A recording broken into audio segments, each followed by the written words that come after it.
Hello everyone and welcome to today's lesson of the Butterfly Princess Academy, where curiosity takes flight and wisdom wears wings. Today we're into week 2 of our course of Everyday School Day of our course entitled The Butterfly Princess's Guide to Global Folklore and Enchanted Tales, discovering magic in myths, legends and wonder stories across culture. This is week 2 of 24, and this week's lecture is entitled Beastly Transformations, Love Alchemy in the Sleeping Prince Archetype. So here goes. The method of metamorphosis has long served as a narrative crucible in folklore literature, transmitting base fears and desires into tales of moral reckoning. Among these, the Sleeping Prince archetype, a figure cursed into bestial slumber, awaiting redemption through an act of love, stands as a profound exploration of humanity's capacity for renewal. Right, so the Sleeping Prince origins and evolution.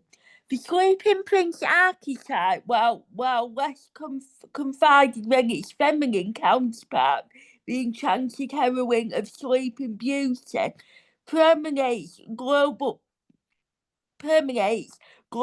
folklore. In the Golden Ash 2nd century CE, Lucius transformation into a donkey symbolizes moral degradation. His human form restored only through devotion to Isis. Similarly, the Norse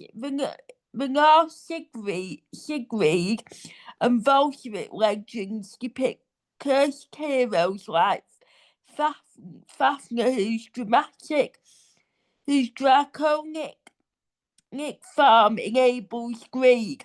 These narratives frame physical desperation as a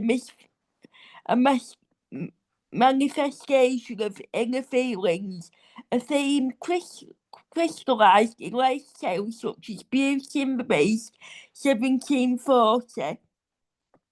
Here, the prince's beastly exterior, thorn-clawed and isolated in a decaying castle, mirrors his spiritual bareness, his redemption, contagion, and compassion despite his monstrous facade. The archetype the archetype poetry lies in the invasion of passive enchantment. Unlike the slumbering princess, the sleeping prince is often conscious that imprisoned in his agency, spending until an external force intervenes.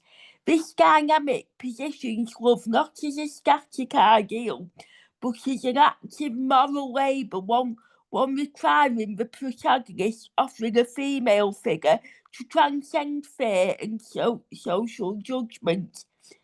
Alchemic analogy, love as a catalyst. Alchemy, the medieval pursuit of transmuting lead into gold, provides a fitting metaphor for the Sleeping Prince's redemption. Just as alchemists sought the lipids to purify base matter, so too does love act as a solvent in these narratives, dissolving the prince's moral corrosion. In Beauty and the Beast, Belle's gradual empathy, her willingness to perceive humanity beneath the beast's exterior, parallels the economic stages of decay and rebirth. The enchanted rose, a symbol of time's passage, underscores the urgency of this transformation.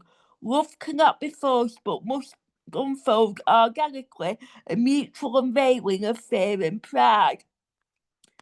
This process subverts transitional notions of romance.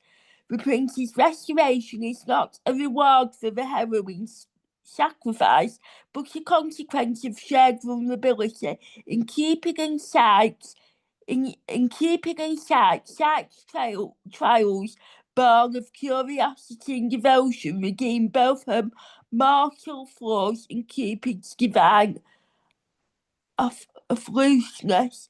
Their union achieved only after Sykes braves the underworld and Cupid acknowledges his mortality, illustrates love alchemy. Both parties are refined through adversity. The heroine's moral labour. Central to the archetype is the heroine's role as both catalyst and moral agent. Unlike passive saviour figures like Belle, Psyche or East of the Sun or West of the Moon's heroine confronts ethnical dilemmas that test their resolve. Belle's rejection of Gaston's shallow advances, for instance, juxtaposes social expectations within a truth, positioning her choice as a device of practical norms. Similarly, in The Frog Prince, the princess's initial revulsion at her amphibian suitor evolves into acceptance, symbolising the disillusion of superficial judgment. These narratives often critique the cultures that birthed them. The heroine's journey from dread to empathy mirrors the reader's confrontation with social beasts, prejudice, greed, and dehumanisation. Her triumph lies not in vanquishing the prince's form, but in recognising inherent worth, and that transformed both characters. As philosopher Simon Weil observed, attention is the rarest and purest form of generosity. A sentiment is embodied in the heroine's patience of the other. Shadow and self psychological dimensions. Jürgen philosophy often offers further insight into the archetype's response. The beastly prince embodies the shadow self representing repressed desires are faced with a society that society deems monstrous. His transformation then becomes an interrogation of the shadow, a reconciliation of duality. Until we have faces by C.S. Lewis reimagined Psyche's tale through the lens of Orwell's jealousy. Her literate and metamorphical unmasking revealing the tragedy of self-perception. The princess's curse is in the light reflects collective anxieties about identity and reflection. Modern reinterpretations such as Shrek from 2011 integrates these themes through irony. Shrek's ugliness, initially a barrier to connection, becomes a testament to self-acceptance. Fiona's choice to embrace her own monstrous form subverts the archetype's traditional gender roles. Here, love's alchemy is democratized, requiring mutual transformation rather than salvation. Modern resort and ethnical reckonings. The Sleeping Prince archetype endures because it grapples with timeless questions. Can humanity be regained after moral failure? Is redemption coercion or external vindication? Contemporary critiques, however, challenge its romanticisation of self-sacrifice. Angela Carter's The Tiger Bride, published in 1977, reimagines beauty not as a redeemer, but as an equal participant in basic metamorphosis, rejecting the premise that women must heal broken men.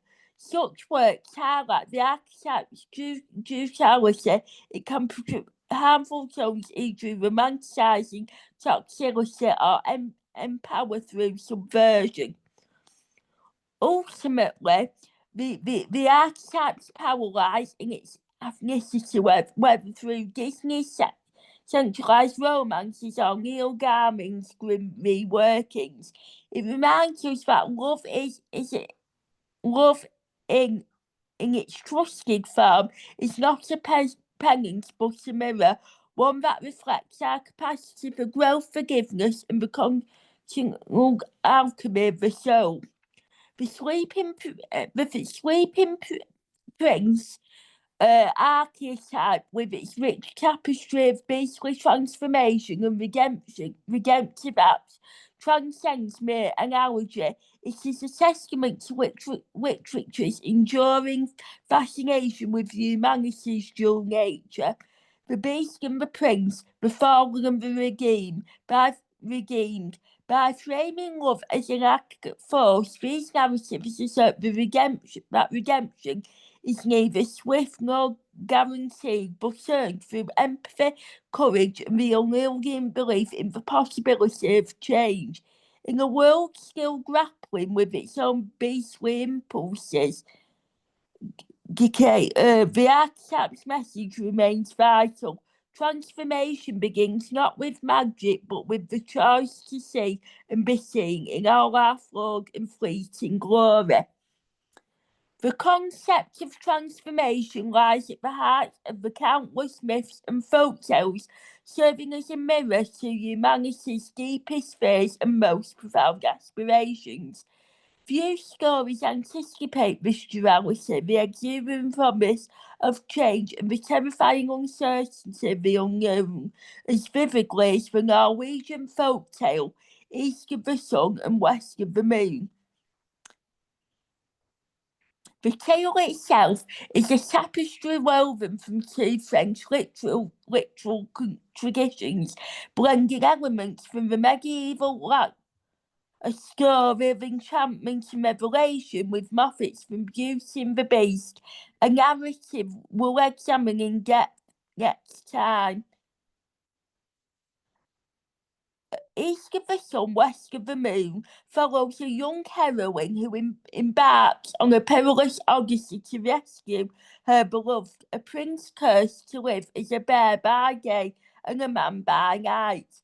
Her journey takes her to the edges of the world, confronting impossible tasks, bargaining with witches, riding the wings on the back of a talking eagle, and ultimately facing a malevolent troll queen in a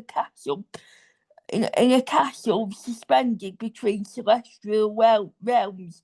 The story's haunting refrain, East of the Sun and West of the Moon, evokes not just a physical destination, but a metamorphical liminal space where identity, destiny, and reality itself are in flux. What makes this narrative particularly compelling are the extinguishable questions it forces upon its audience. How much would you risk to save someone you love? The heroine's quest demands not just physical endurance, but moral fortitude.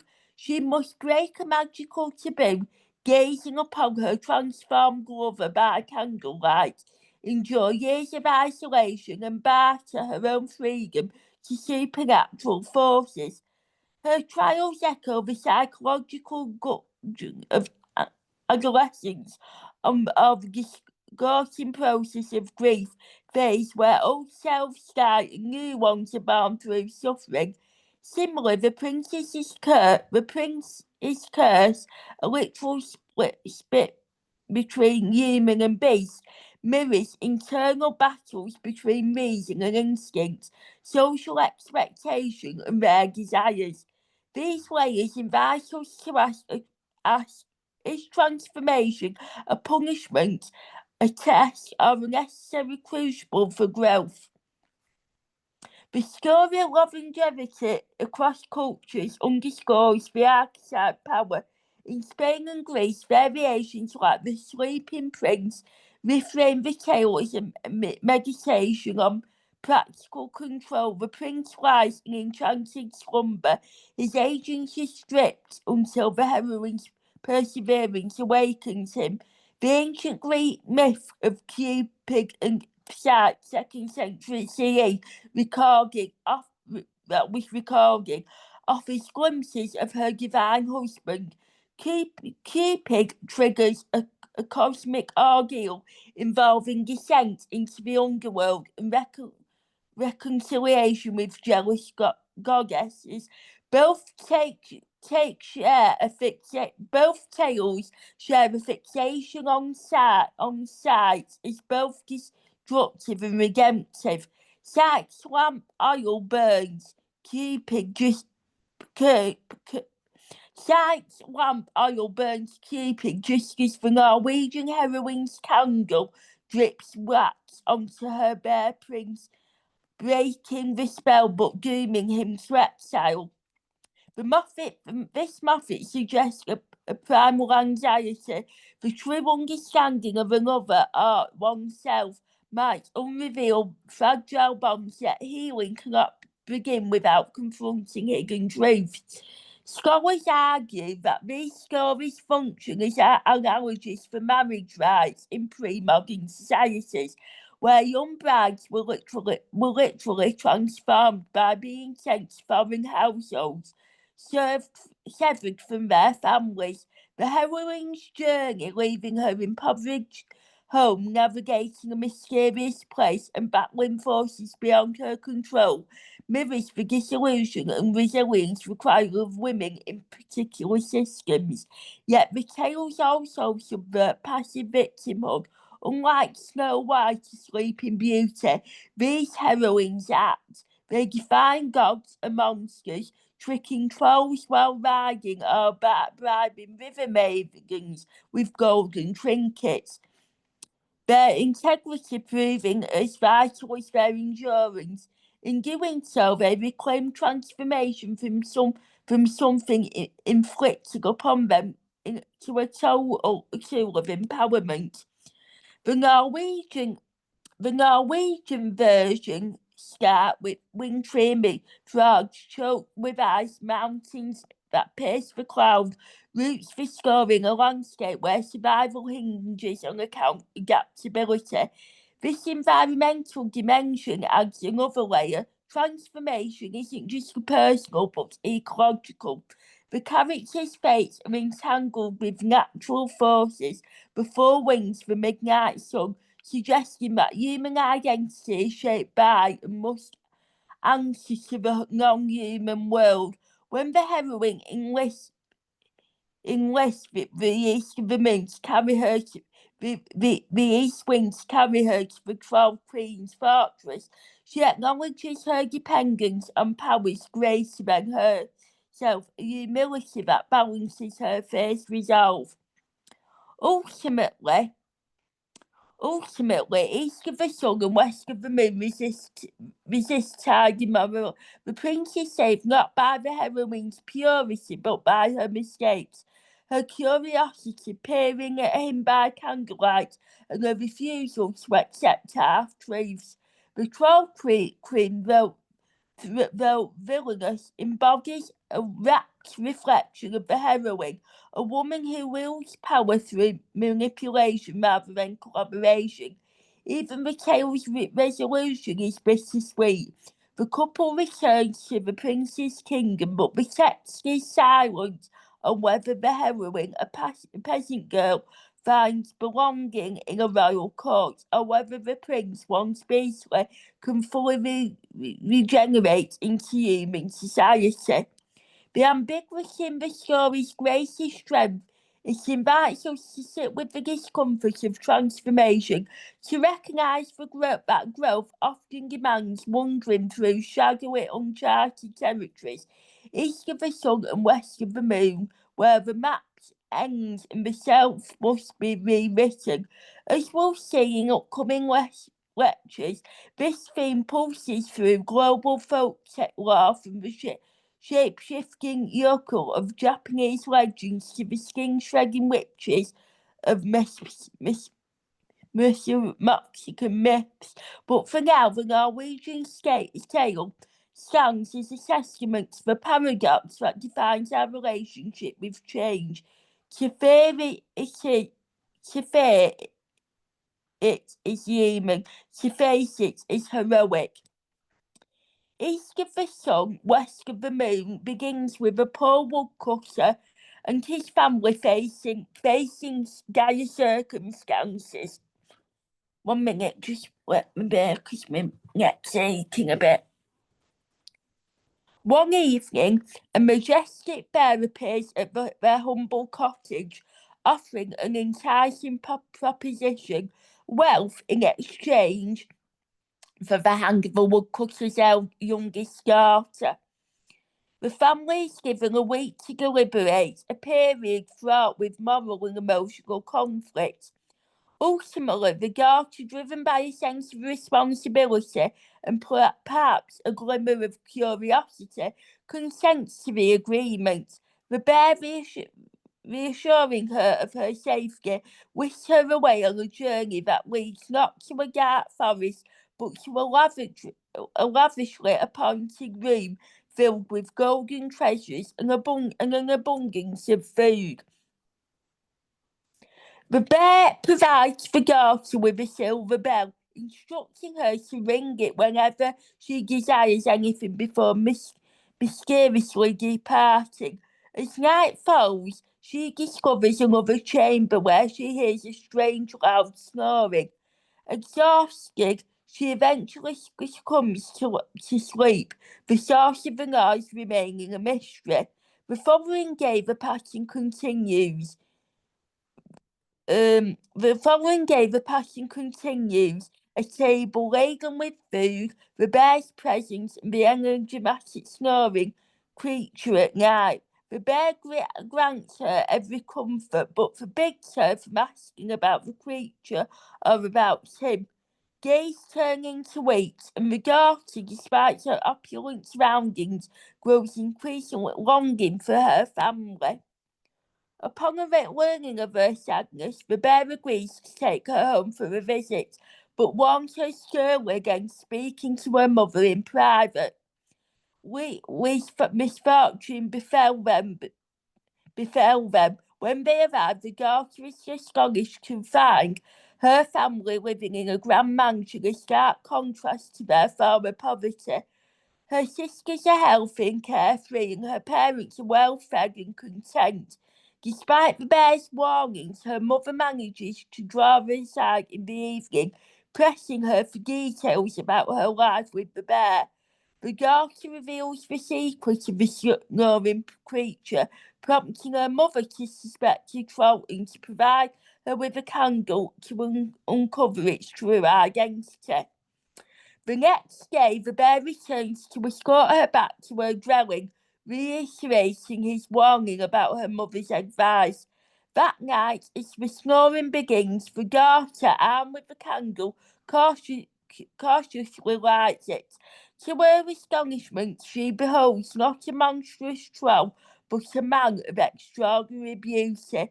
Mesmerised, she leans in for a closer look, inevitably allowing 3 drops of hot tallow to fall upon him, awakening him from his slumber. The man reveals himself to be a prince, cursed by his stepmother, a troll, to live a bear by day and a man by night. Had she waited just one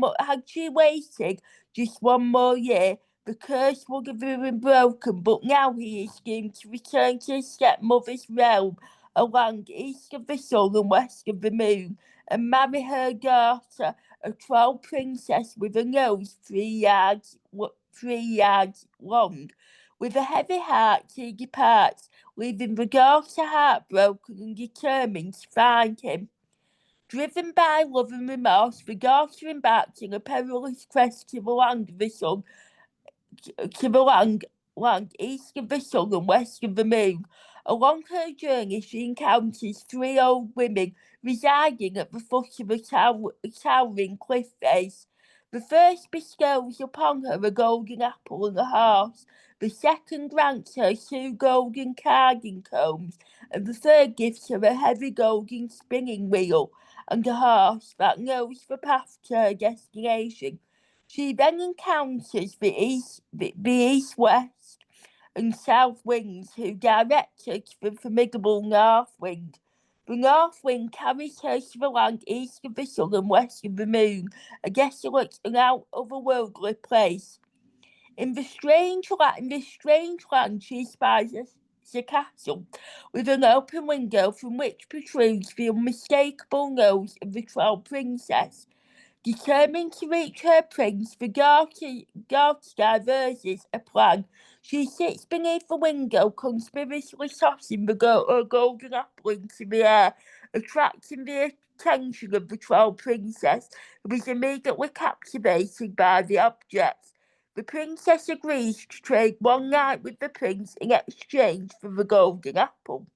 However, when the ghost enters the prince's chamber that night, she finds him in a deep, unnatural sleep, impoverished to her attempts to awaken him. The following day, the daughter trades her golden carding combs for another night with the prince, but to no avail. On the third day, she offers her golden spinning wheel for one final chance. Desperate, she ponders how to break through the prince's enchanting slumber. Meanwhile, other captives within the castle overhear the daughter's efforts. Before nightfall, they sneak into the prince's room and reveal the truth. The princess has been drugging him with sleeping potions. That night, when the princess offers him the potion, the prince phones drinking it, discreetly pouring it over his shoulder. When she turns away, he pretends to sleep, and the princess, believing her plan has succeeded, throws the daughter into the room and locks the door. As the daughter approaches to awaken him, the prince opens his eyes and greets her with warmth. She recounts her luxurious journey and the prince's own scheme to secure their future together. The next morning, the prince presents a shirt stained with the talon from the daughter's candle to his stepmother, the troll. He challenges her to have her daughter wash the stains clean, confident that she will fail. The troll princess attempts to wash the shirt, but only worsens the stains, turning the garment into a sooty mess. Finally, the prince suggests that the daughter be given a chance. As soon as she dips the shirt into water, it becomes pristine white, the stains vanishing without a trace. The prince declares that she is the woman he will marry, defying his stepmother and her daughter. Enraged, the troll princess begins hopping up and down in fury, ultimately expanding into pieces. Her stepmother suffers the same fate, followed by the rest of the trolls, leaving behind a sticky mess. The prince and the daughter, undeterred, clean themselves off and hanging themselves off and hand in hand ride back home on the back of the north wind, their love and courage having conquered obstacles. So the story serves as a cautionary tale about trust and perception. The daughter's initial trust in the bear is tested when she glimpses his true form, leading to his disappearance. However, the fairy tale emphasises that it is never too late to rewrite one's destiny. The daughter's bravery and determination are essential in achieving a happy ending for herself and her prince. East of the sun and west of the moon highlights the transformative power of love, courage, and perseverance in overcoming adversity and breaking free from the constraints of fate.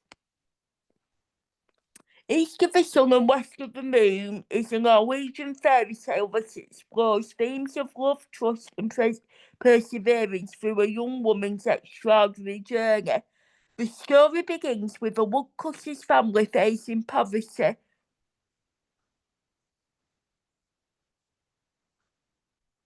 Read that.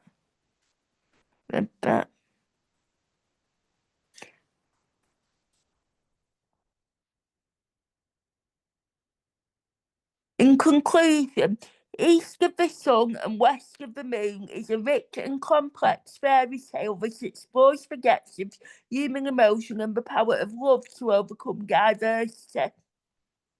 The daughter's journey is a testament to the importance of trust, perseverance, and the courage to challenge fate. Here are some questions that arise from the summary of East of the Sun, West of the Moon. 1. How does the story's portrayal of the supernatural reflect cultural beliefs and anxieties about the time it was written? In what ways does the daughter's character evolve throughout the story, and what motivates her transformation in East of the Sun, West of the Moon? In East of the Moon, West of the Sun. How does the story use symbolism such as the gift from the old women and the land East of the Sun and West of the Moon to convey deep meanings? What is the significance of the Troll Queen's curse in East of the Moon, West of the Sun, and how does it represent the challenges and obstacles faced by the protagonist? How does the story's ending of East of the Moon, West of the Sun, with the destruction of the trolls, contribute to the overall message about the triumph of good over evil? What are the implications of the daughter's agreement in East of the Sun, West of the Moon to leave her family, and how does this decision shape the rest of the narrative? How does the story of East of the Sun, West of the Moon, East of the Sun, East of the Moon, West of the Sun explore the themes of trust and betrayal, and what role do these themes play in the development of the plot? In what ways does the story of East of the Sun, West of the Moon challenge or reinforce traditional gender roles and expectations? What are the enduring lessons that can be learned from the story, and how do they remain relevant in contemporary society? So, carrying on now. So, the supernatural is a mirror of cultural beliefs and anxieties in East of the Sun, West of the Moon. The Norwegian folktale East of the Sun, West of the Moon, collected by Peter Christian Albertson and Jørgen Moe in the 19th century, is steeped in supernatural methods that transcended mere fantasy. These elements, enchanted animals, perilous quests, and malevolent trolls serve as conduits for exploring the cultural beliefs and anxieties of the era in which it was transcribed.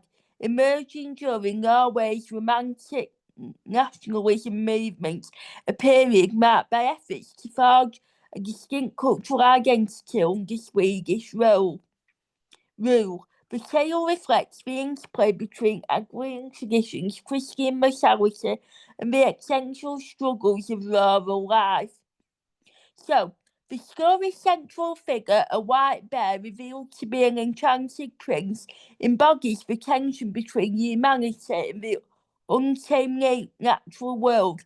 In Norse and Scandinavian folklore, bears were revered as symbols of strength and luminosity, striking the boundary between human and beast. The prince's curse reflects Norway's ambivalence towards wildness, a source of awe and danger. His transformation from bear to human, the duality of existence, where daylight represents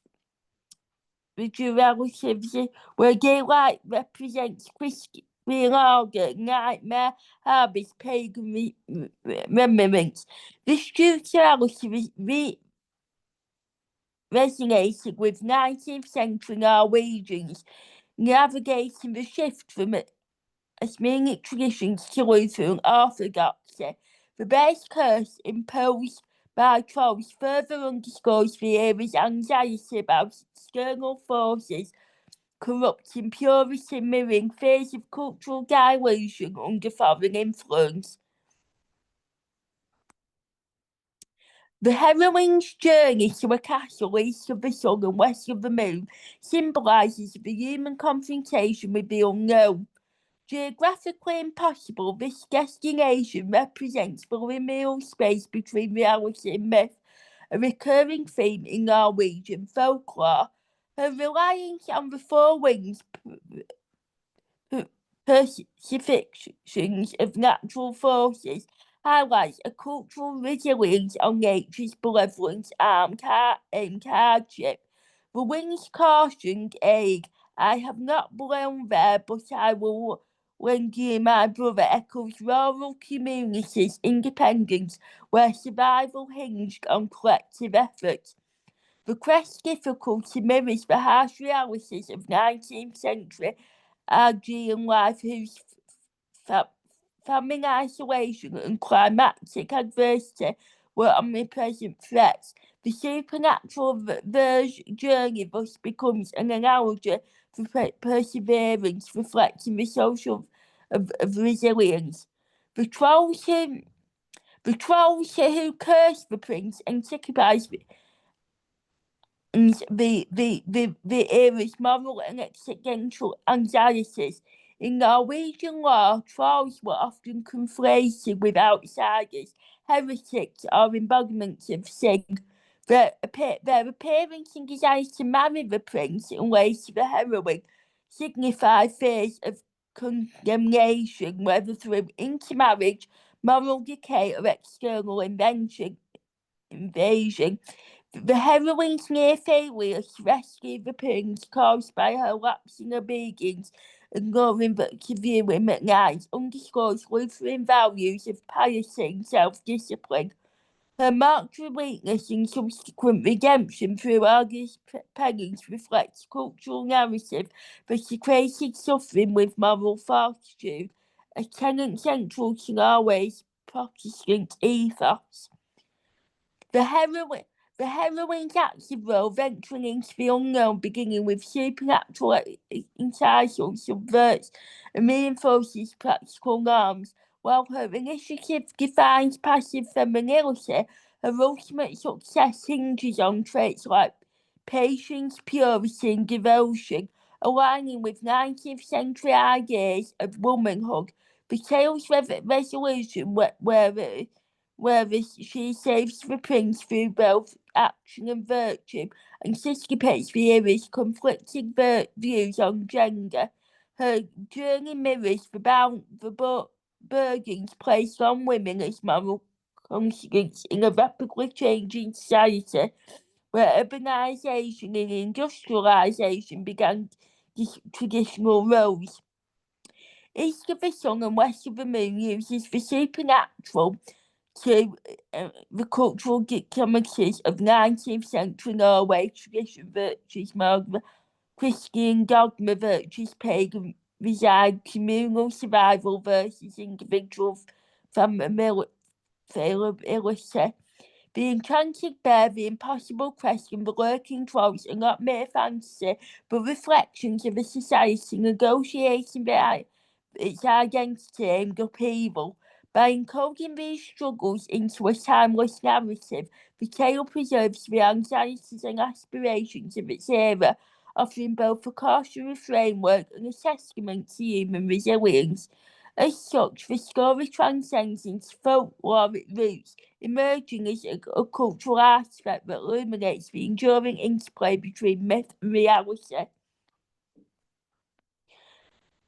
The Norwegian the Moon presents a heroine whose journey from passive acquaintance to active self-determination reflects both power of moral courage, initially depicted as a dutiful girl bound by family obligations. The protagonist undergoes a profound metamorphosis driven by curiosity, guilt, and love.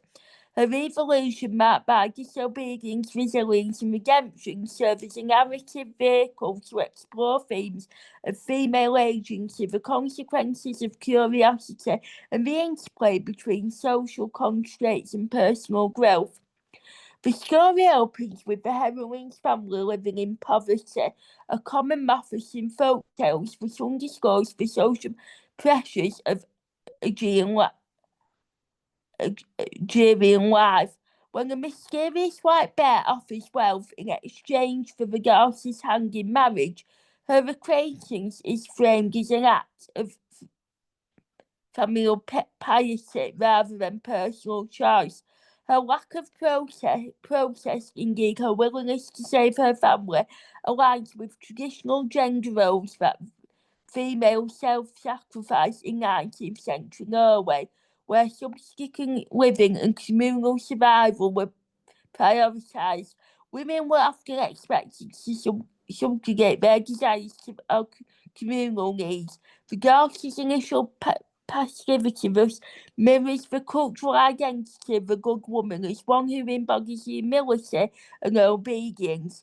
However, even in this early stage, subtle hints of agency emerges. Her decision to trust the bear despite its supernatural aura suggests courage. Unlike classic fairy tale heroines who are purely victims of circumstance, she negotiates her fate within the limited agency afforded to her, foreshadowing her later defiance. The heroine's transformation begins with her violation of the bear's prohibition as she lights a candle to gaze upon him at night, inevitably breaking the enchantment that binds him. This act of disobedience is pivotal, marking her shift from passive object to active subject. While curiosity is a common trope in fairy tale, for example, Pandora's box, Bluebeard's wife, it's a consequence here, are lucid. Unlike figures punished internally for their iniquities, the daughter becomes the catalyst for her redemption. Her motivation in the moment is multifaceted. Emotional yearning, her desire to see her husband's true form stems not from mere nosiness, but from an act for intimacy and truth. Moral awakening, the discovery that her husband is a cursed prince rather than a beast ignites her sense of justice, guilt and responsibility.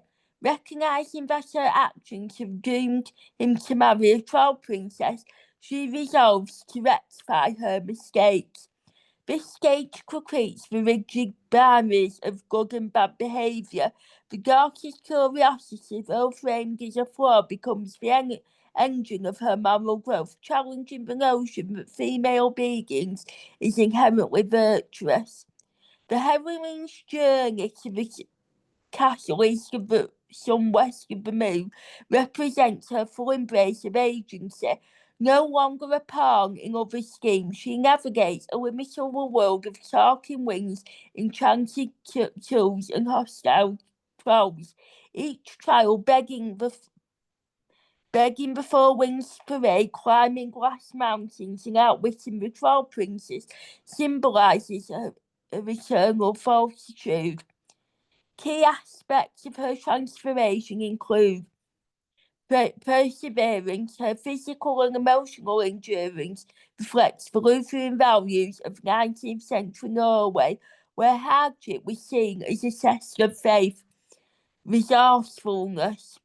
By bargaining with the winds, trading her silver items per passage, she demonstrates integrity, a trait rarely celebrated in a female character of the era. Moral clarity. Her refusal to abandon the prince, even when faced with impossible odds, underscores the evolution from a figure of duty to one of conviction. The quest also inverts traditional gender roles, while folk tales often position men as rescuers. Here the heroine assumes that role as saviour, debilitative narratives that her motives remain rooted in love and patience, ensuring her actions align with cultural centres for morality. The tale's resolution, wherein the heroine rescues the prince through a combination of cleverness and purity, reveals the cultural tensions surrounding female agency. Her success hinges not only on action, but on traditional virtues: patience, waiting years to find the castle, piety, praying for aid, and selflessness, risking her life for another. This dual duality suggests that her transformation is permissible only insofar as it serves a higher moral purpose. In the context of 19th century Scandinavia, where the romantic nationalism movement idolised both rugged individualism and communal values, the Gothe's arc embraces a compromise. She transcends passively without wholly rejecting social norms, embodying a model of femininity that balances autonomy with responsibility. The daughter of in east of the sun and west of the moon evolves from a symbol of sacrificial duty to a paragon of active virtue. Her transformation motivated by a complex interplay of love, guilt, and self-discovery, while her journey challenges visual limitations, proving that women can be both resilient and morally exemplary. It also reinforces Vera's ideological boundaries, ensuring her agency remains palatable within a conservative framework. The tale thus mirrors the cultural anxieties of its time, a society in flux grappling with the tension between tradition and progress. By embedding the heroine's growth within a supernatural narrative, the story legitimises female empowerment while preserving the moral order, offering a vision of agency that is both revolutionary and restrained.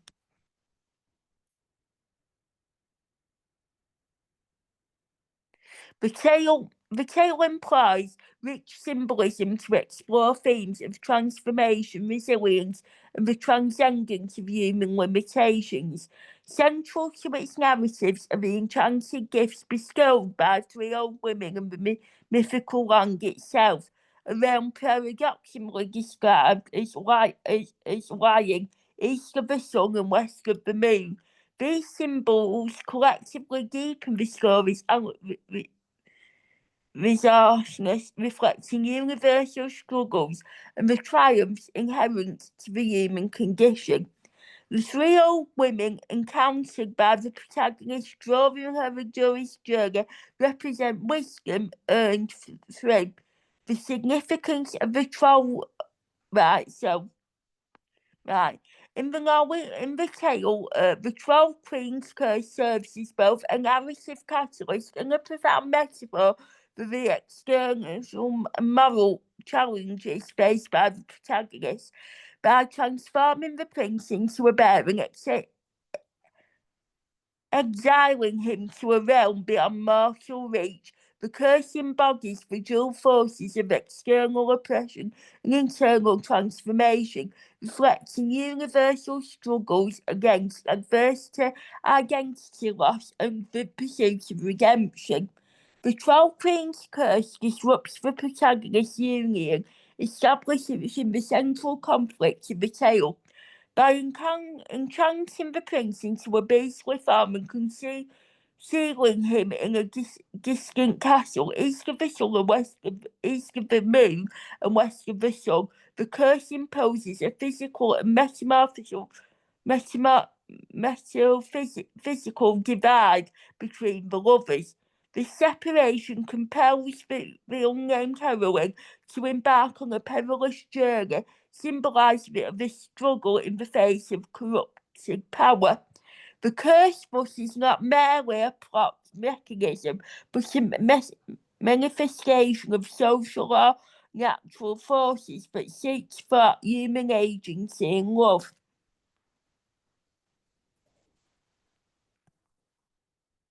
The prince's transformation into a bear signifies a loss of selfhood, rendering him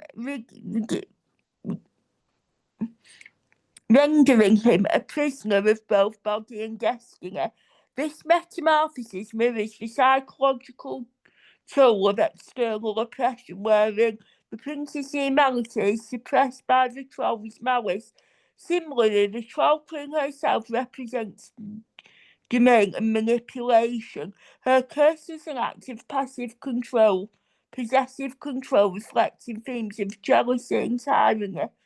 The heroine's journey, marked by trails such as traversing glass mountains and outwitting deceptive forces, becomes an analogy for reclaiming agency in a world governed by cruelty. The obstacles the heroine confronts are direct extensions of the curse's power. Her voyage to the unreachable realm underscores the themes of irrepressibility, a common myth in folk tales that test resolve and virtue. The troll queen's tricks, including illusions and physical barriers, symbolise the perseverance narrative of evil, which demands integrity and moral fortitude to overcome.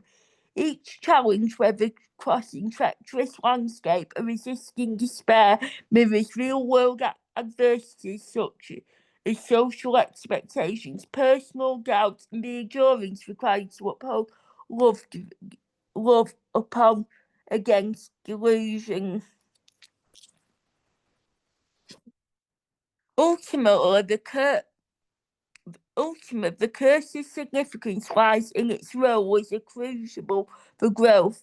The heroine's perseverance, guided by loyalty and compassion, dismantles the Troll Queen's power, restoring the prince's humanity and their union. This resolution affirms the tale's moral ethos that love and virtue can transcend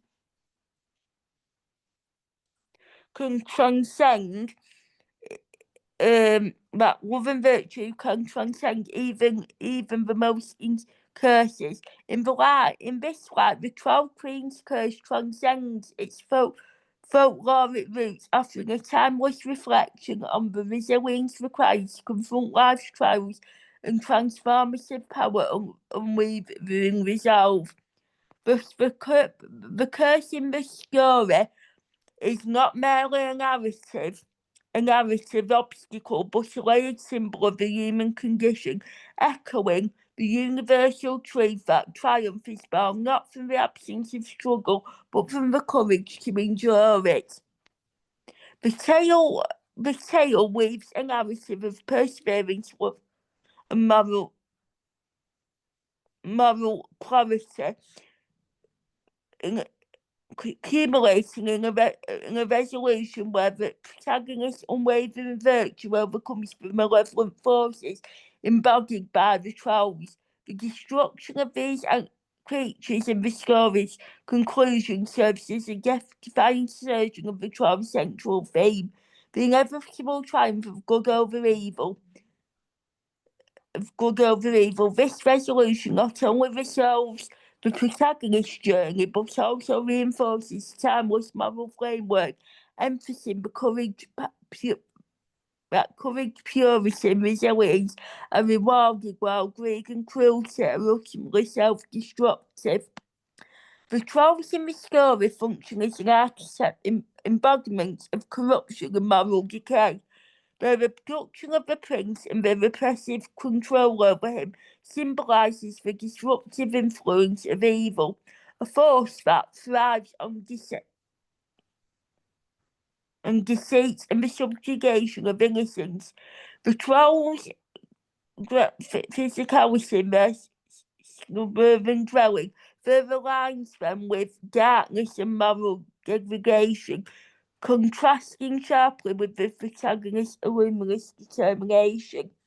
Their presence creates a stark dichotomy between light and shadow, a common mythic in folklore that underscores the battle between opposing moral forces. The protagonist's eventful victory, achieved through her adherence to virtue and her willingness to endure trials, directly challenges the control's domination. Her journey marked by sacrifices, cleverness, and an unyielding commitment to her goal reflects folktale's emphasis on martial fortitude as the antidote to evil. The troll's destruction, therefore, is not merely a plot device, but a symbolic act. Their annihilation represents the collapse of malevolence when confronted with goodness. This mirrors broader cultural narratives in which evil, through formidable, is inherently fragile when opposed by integrity. Moreover, the troll's demise underscores the idea that evil carries the seeds of its downfall. Their resilience on trickery and exploration creates a powerless existence, vulnerable to exposure and retribution. In contrast, the protagonist's actions are rooted in selflessness, in truth, qualities that grant her the evil defeat. That grants her narrative and moral authority. The story thus suggesting that evil's defeat is not but a natural consequence of its own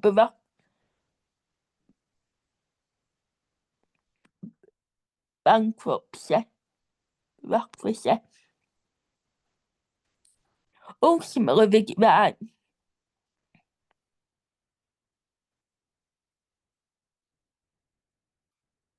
the daughter's agreement to depart with the bear is framed as a sacrificial act, embodiment of traditional gender roles that females are, by prioritising her family's financial security over her own autonomy. She embodies the archetype of a dutiful daughter, a common trope in folklore that reinforces social expectations of women as caregivers. Her decision, however, transcends mere complaisance. It signifies a transition from childhood to active participation in her fate. Though initially passive, accepting the bear's terms without full understanding her willingness to enter the unknown marks the first step in her evolution from a figure to a questioning heroine. This sacrifice, intertwined with agency, complicates her role, positioning her not as a victim of circumstance, but a catalyst for narrative momentum.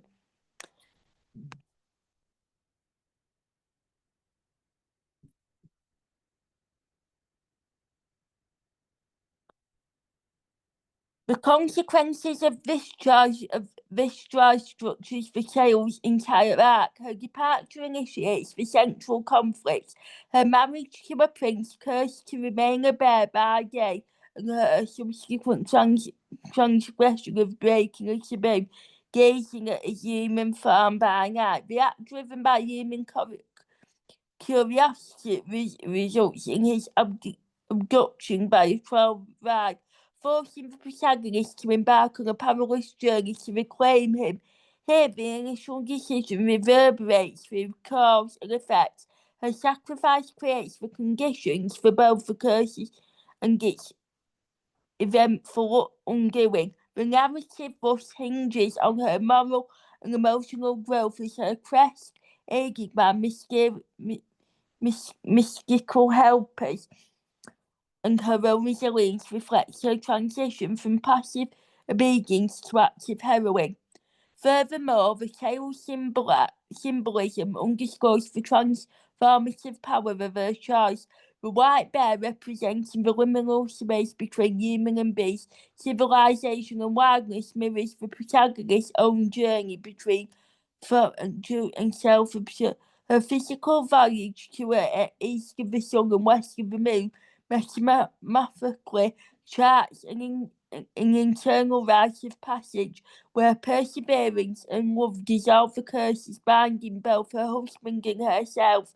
Her initial sacrifice, therefore, is not an endpoint, but a narrative threshold demanding courage and integrity to restore humanity.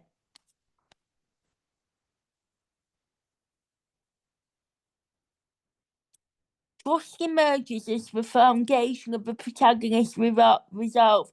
Her initial belief in the princess's promise compels her to embark on a perilous journey, despite knowing little of the supernatural world she must navigate. This blind faith in their bond underscores her innocence and highlights trust as an act of courage. However, the story complicates the idealistic view where the prince is revealed to have been enchanted and imprisoned by a troll princess. His apparent betrayal, whether involuntary or not, forces the protagonist to confront the limits of trust. Here, betrayal is not merely a personal effort, but a distribution of cosmic order, symbolised by the troll's manipulation of natural forces. For example, the enchanted castle hidden between celestial directions.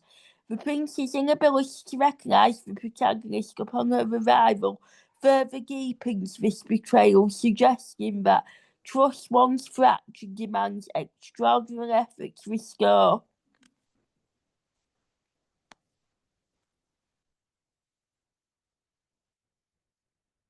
Right.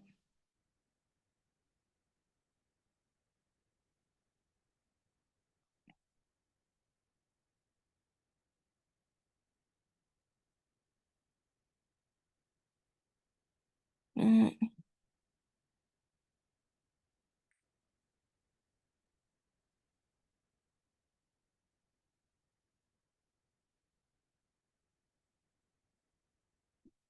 Right.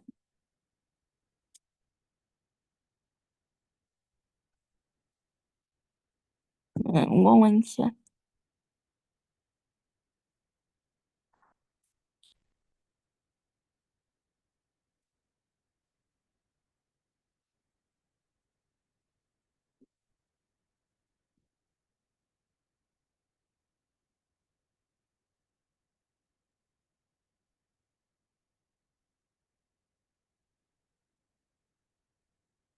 Right.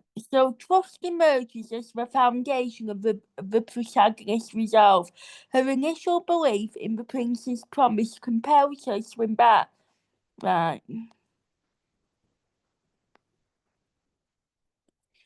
Compels her,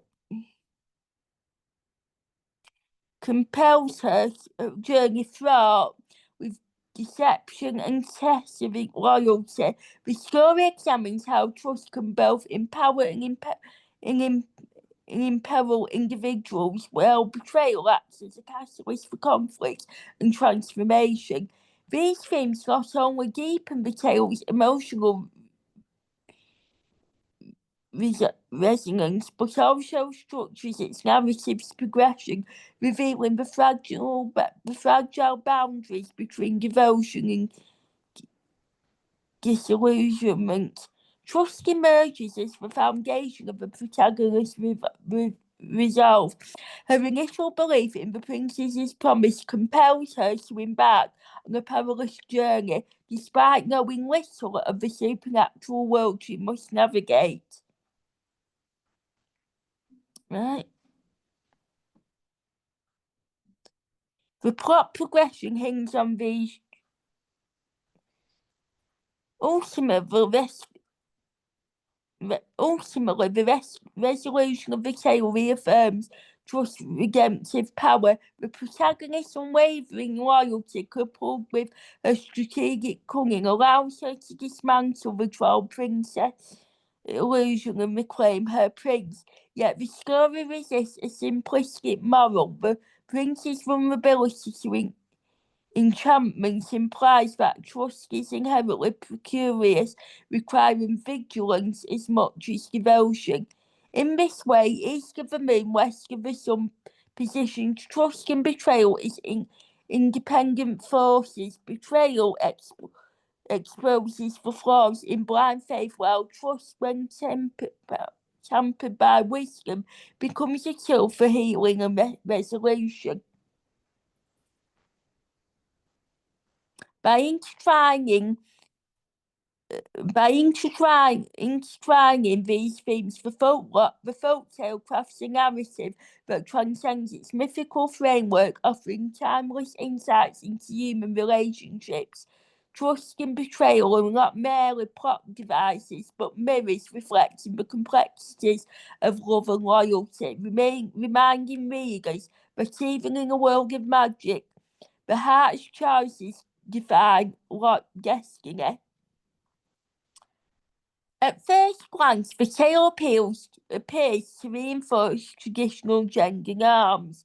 The protagonist, a young woman, is confined by her family, who exchanges her for material wealth. When she agrees to accompany a mysterious white bear, the transaction mirrors historical practices of marriage as an economic agreement, positioning the heroine as a passive object rather than an active decision maker. Furthermore, her eventful transgression, viewing her enchanted husband in human form by candlelight, aligns with gendered tropes of female curiosity, leading to downfall, echoing myths like Pandora, like with Pandora's box in Greek mythology, or Eve, where she eats the apple from the Garden of Eden. The prince's curse, which hinges on her obedience, underscores a narrative framework where male salvation depends on female complacence. The idea of women lies in their adherence to prescribed roles. However, the story's latter half challenges these norms by centering the heroine's agency. After causing the prince's abduction, she embarks on a perilous journey to rescue him from a troll princess, defining the passive damsel in distress archetype. Her quest, aided by supernatural helpers, she secures through empathy and wit, elevates traits like perseverance, courage, and problem solving, qualities traditionally coded as masculine. The tale thus inverts the heroine's journey, positioning a woman as the active saver while the prince remains passive until her intervention. This shift not only critiques the limitations placed on women, but also redefines heroism as a domain accessible to all genders.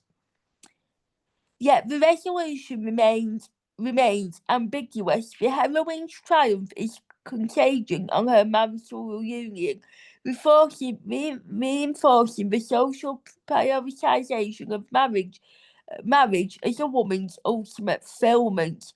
While her actions defy passivity, her narrative arc still accumulates in heteroism union, suggesting that even subversive tales might uphold entrenched ideals. The tale exists in tensions between tradition and subversion. It critiques gendered expectations by celebrating female agency, but remains thwarted in cultural values of the time, reflective of folklore as both a mirror and a disputer of social norms. The intricate landscapes in the narratives marked by diplomatic dwellings, barren fields, and communities bound by survival embody themes of systematic neglect and resilience. These settings are not merely physical spaces, but metaphors for social invisibility, where characters grapple with exploitation and erosion of dignity. For instance, the protagonist's origins in a drought-stricken village where dust clung to every breath evoke a physical sense of entrapment and existing yearning. This environment underscores the human cost of inequalities. Characters navigate cycles of deprivation that mirror broader critiques of economic and social stratifications. Conversely, the opulent settings, lavish estates, glittering cities, and corridors of power symbolise the seductive allure of wealth and the moral compromises it demands. The cold marble halls and manicured gardens of the affluent world reflect a sterile perfection where humanity is often sacrificed at the altar of greed and status. Through this duality, the narrative integrates the illusion of progress, material wealth, while dazzling fails to fulfill the soul's deeper hunger for connection and purpose. The interplay between these settings also shape character, reinforcing themes of identity and moral choice. The protagonist's journey from poverty to the heart of opulence becomes a crucible for self-discovery as the dissonance between these worlds force confrontation with integrity and complexity. For example, the protagonist's initial art of the golden spires of the affluent city gradually gives way to disillusionment, revealing the moral rot beneath its gilded surface. This art mirrors the broader messages that upward mobility in a Stratford society often necessitates ethnical erosion, as characters must either assimilate into the corruption of the elite or retain their empathy at the cost of exclusion. Secondary characters further illustrate this tension. A scathing artist in the slums creates beauty in despair, while a jaded aristocrat drowns in emptiness despite his richness. Such contrasts highlight the of human longing transcending economic divides. Ultimately, the setting's geometry descends mere backdrops to become a narrative agent, shaping the story's philosophical inquiries. The title itself, East of the Moon, West of the Sun, evokes a mythical quest for an unattainable ideal mirroring the character's navigation between two iridescent worlds. The unresolved tension between these landscapes suggests that true progress lies not in choosing one over the other, but in dismantling the system that permeates such divides. By framing poverty and opulence as two sides of the same coin, both dehumanising in their extremes, the narrative challenges readers to envisage a world where equality and compassion bridges the chasm between deprivation and excesses. The contrasting setting of the story are instrumental in crystallising its themes of moral ambiguity, social critique, and paradox of human aspirations. Right. 3. Vivid imagery and symbolic resonance. The story transforms physical landscapes into psychological and ethnical battlegrounds, urging reflection on the cost of inequality and the enduring search for meaning beyond materialism. The result is a heartbreaking meditation on the human condition,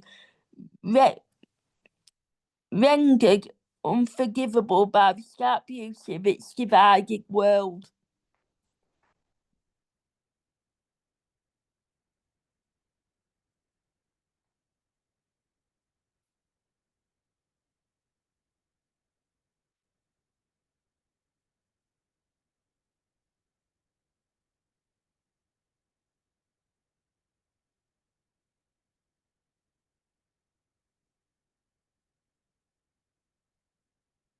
And that, ladies and gentlemen, boys and girls, concludes today's lesson at the Butterfly Princess Academy. I would like to take this opportunity now to thank you for joining me for today's lesson, and I very much hope that in the very near future you can join me again for future lessons at the Academy. But until next time, take care. Bye for now. See you soon. Bye-bye.